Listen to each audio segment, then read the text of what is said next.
So anyway, one of my favorite customers called me up and he says to me, he says, Buzz, does, like, I come here and I'm stuck in the gas station and it looks like my rear brake's stuck on.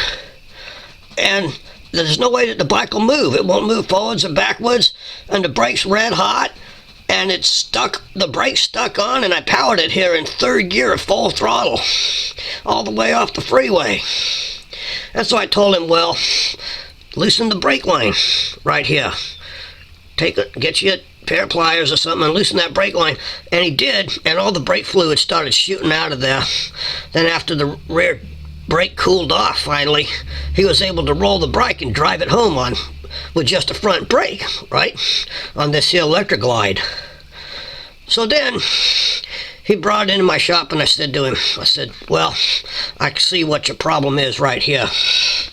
Is you see this here? The master cylinder is like, brake pedal is touching the exhaust pipe right there. Or not touching it, but is like a half an inch away from it, and the exhaust pipe gets so hot that it's heating up there, heating up the master cylinder, causing the brake fluid to boil, causes the line in the brake fluid to expand, and it puts the brake on, and your brake sticks on, it puts the brake on. So I went out and got him a heat shield and hose clamped the heat shield on here between there and there to keep the heat away from the master cylinder. So like a couple weeks later, he calls me back and says, it's doing it again. So I says, well, he says, on the freeway, it works okay, but in stop and go traffic in town, the brake's stuck on again. So I had to carry a little wrench with me to loosen this nut here on the front of the master cylinder. So I said, okay. So he brings it in the shop, and I'm like looking the bike over, and I say, what the hell is going on with this bike here anyway? So I said, well, I'm going to have to remove that brake line and get a whole new brake line for it. And it goes to the brake line, to the rear brake back down here, which is like right here. The brake line there. Something wrong here.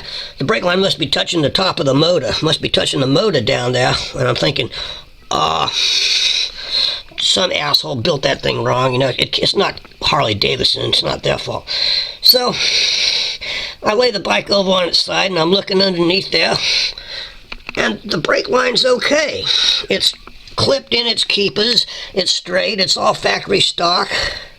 What the hell could be the matter with it? Why is it getting hot like that? So I said, there's some kind of Mickey Mouse telltale aftermarket oil cooler up here that some Incred put on the front of the motorcycle. Now, you might be noticing the oil line is up here. That's because I moved it.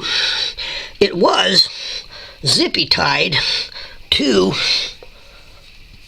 the hydraulic brake line right here. He had rooted it underneath the bike and zippy tied the oil line for the oil cooler to the brake line.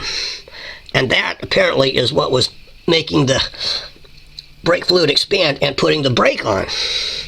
Now, so I went and got the schematics for an electric glide's oil lines on the internet, and as you can see, our friend the Incred mechanic put the crankcase ventilation line touching the exhaust of the back cylinder.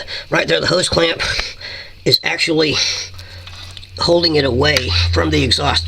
There's the oil return line touching the exhaust of the back cylinder. So, the moral to that story is that the oil cooler actually became an oil heater, heating the oil up, not cooling it off.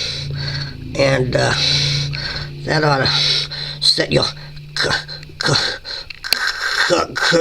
crankcase off to smoking.